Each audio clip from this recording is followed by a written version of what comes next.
Hello everybody, my name is RagingRaptor and I welcome you to a new World of Tanks video. And today, well, it will be quite different than usual.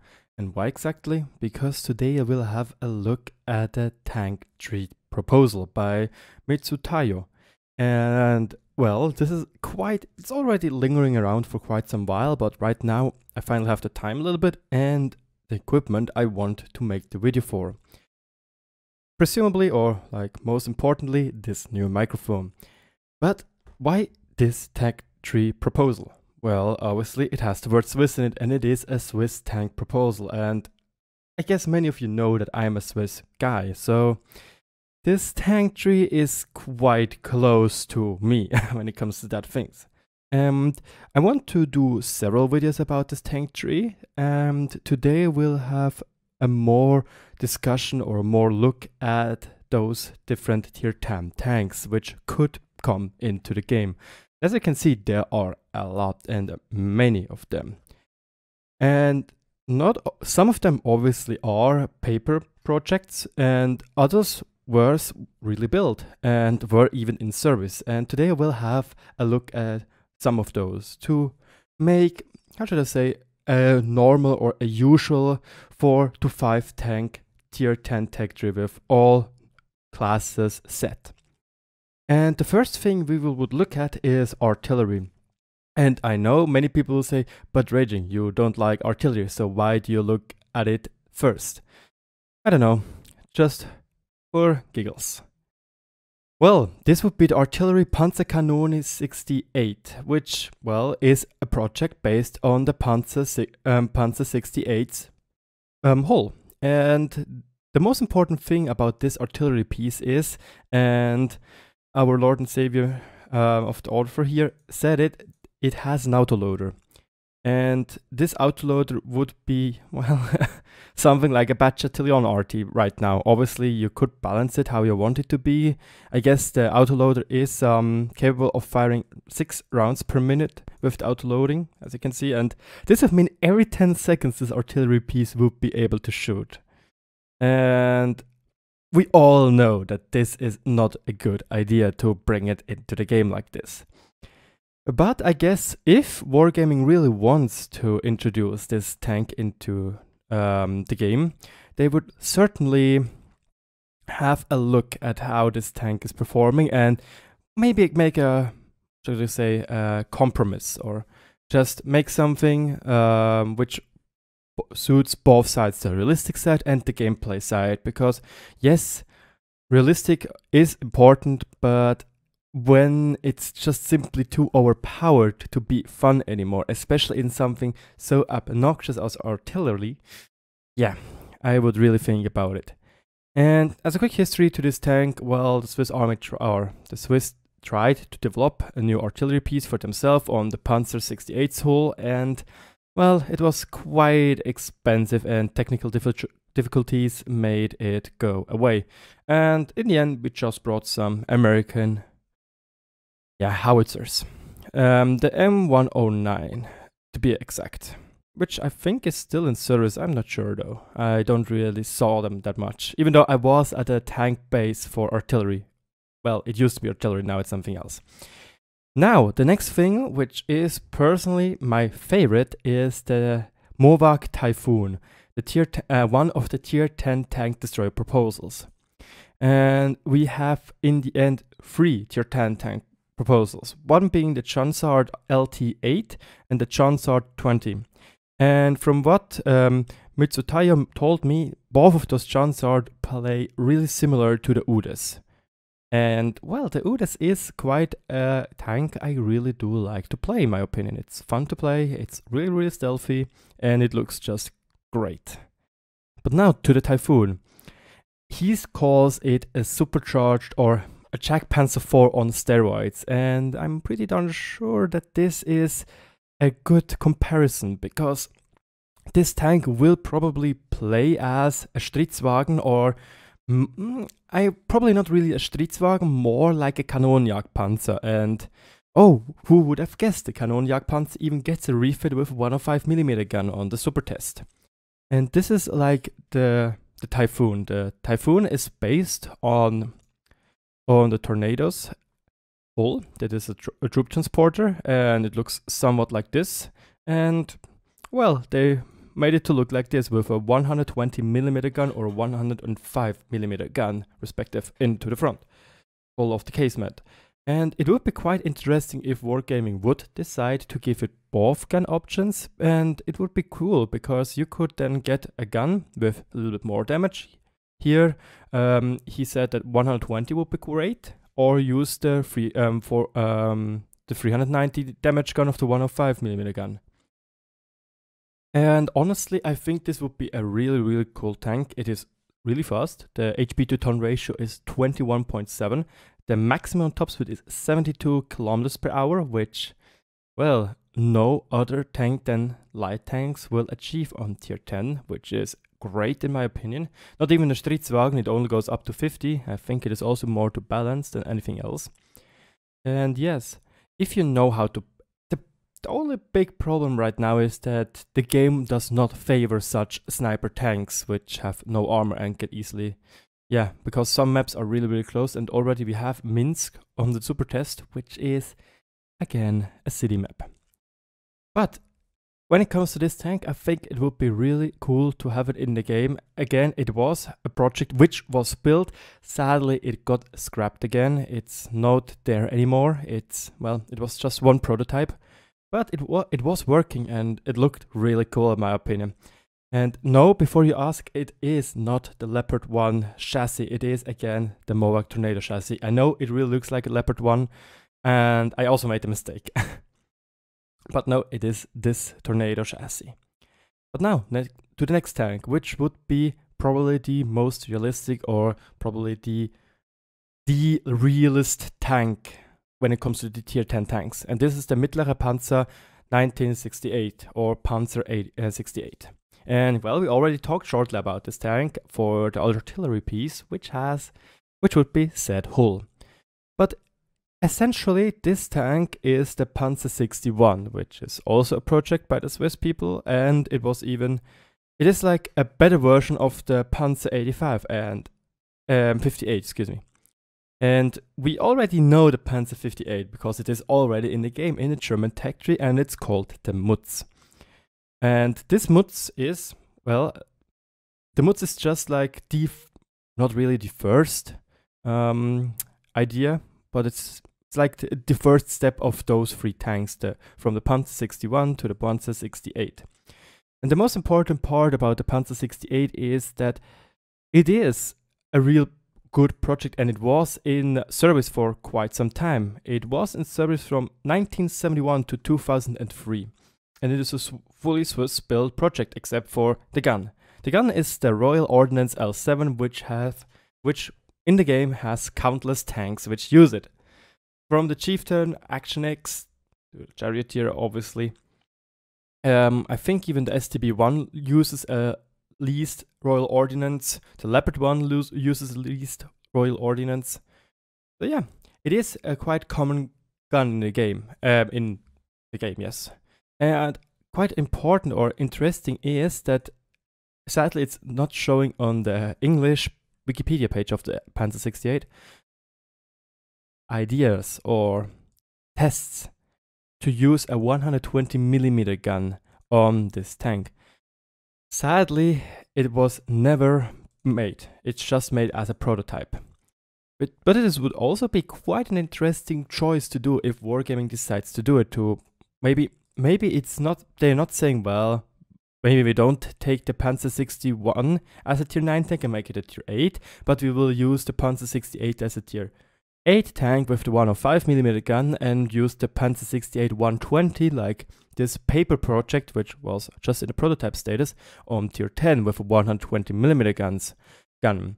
And this would also, in gameplay perspective, would be quite interesting, I would say, because we don't really have so many 120mm or 400 damage medium tank guns in the game. We have the 121, which is greater than 400 damage. And we'll have the T95E6, which has exactly a 120mm gun. Otherwise, the tank was quite fast. It is around the speed of an Object 140, 55 kilometers per hour, obviously on road, not on grass or something. That would be around 30 kilometers per hour. The power to weight ratio is decent enough with 16.9. Whole armor is, well, not really that important anymore in such a tier. The elevation arcs are great with minus 10 degrees of gun depression, which is again a really good value. And here we have how the tank would look like, and you can see the resemblance to the MOWAG is, well, is there because it is the same project, or it is based on the MOWAG project or the MOWAG tank. Well, the only or also one of the notable things would be when it comes to gameplay wise, it is an improvement of the Panzer 61. And it would have maybe a really good stabilized gun, because again, in the German Wikipedia they say they built in a Waffenstabilisierungsanlage, which is a weapon stabilizing equipment. I don't know how good this equipment was, but well, maybe back in 1960 it wouldn't be too shabby. So maybe if this tank comes into the game, Wargaming wants to give it a quite good stabilization on the move, which would be cool, because so far only the Object 140 really does have that, or the Russian tanks, and a little bit of the AMX-30B. But on to the next tank, and this would be the Panzer 74 Variant F, which is a heavy tank proposal.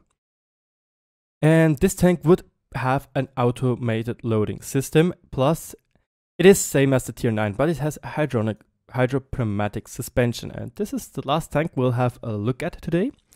And we'll go down to the Tier 9 tank, and those tanks are really interesting in my opinion, and I have to say those tanks look amazing when it comes to how they could actually fit into the game, because they feel really, really close to the Chieftain Mark 6.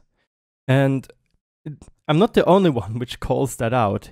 On Tank Encyclopedia, somebody also says that it's so compared to the Chieftain's side armor, which is rather weak. But what is this tank exactly? This, well, the Tier 9 tank would be an earlier version of the Panzer 74, and this tank would have, well, a smaller turret, while the F version has a bigger turret, plus it would have an auto-loading system, and plus it would have hydropneumatic suspensions. But let's have a look, because again, those are the same tanks, so we'll have a look how those tanks would perform. And armor would be as follows: 250mm frontal turret armor, which again is great, especially as you can see it is really, really sloped. If no, we'll have a look here. This would be this variant. As you can see, the turret is quite nicely sloped. Yes, even when you look fully frontally in here, it is already sloped. So 250mm slope would in this slope might mean it has around 270, maybe even 280 effective armor. So it is really strong when it comes to being the hold down tank. Plus, you can see the cupolas are really, really small, and it doesn't even look like they would actually be modeled that well, because, well, it's only those few ports which are looking up. And the side armor of the turret is 100mm thick, so it's not much at all, and almost nothing at the rear, which is, well, it's not anything new for Tier 10 heavy tanks. The whole armor would be around 120 to 150mm, and I have to say that those are rough estimates, as he is saying it right here, but we know that the sides would be around 335 to 40mm of armor, again, same-ish as the Chieftain Mark 6. And it would have the option to mount a 105mm L7 Royal Ordnance gun, the 110mm gun, and the famous 120mm L11 Chieftain gun. And again, this is like such a good show that this tank is a close brother to the Chieftain. And in addition, it would have multiple engines propelling a 46-ton tank. And well, our author would like to bring in the game an engine with 750 horsepower, which would give it an HP to ton ratio of 16 HP to ton, and plus a top speed of around 68 kilometers per hour, which would be ridiculous, but also really cool.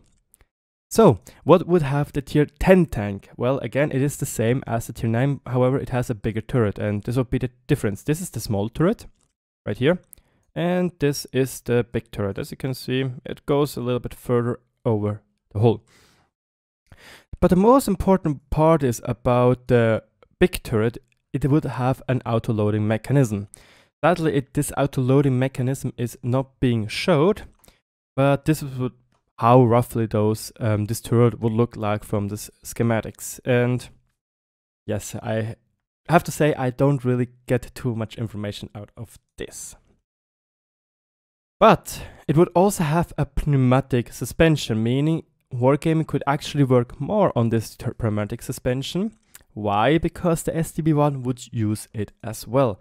The question is, would it really help this tank? And I'm pretty sure, because you could do this and even have greater gun depression, and this little schematic really shows it well, because if you go down like this and even like this, you would have really great gun depression. But you could also use something like this to, well, use cover, or like use cover you would normally not be able to look over to shoot over. I think this tank would be a great addition to World of Tanks, but most likely, and I had a talk with Mitsutayo about it, most likely not with an autoloader, because then it would be simply really strong. Maybe, most likely, being overpowered.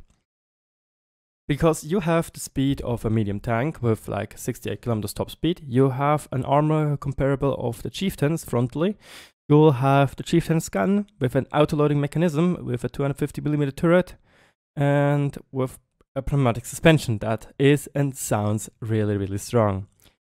Now I just want to have a short talk about most informations which I talked about with him, and he said that he wants to work on it, but sadly and he wants to get involved, and he will probably be involved when it comes to make such a tank tree.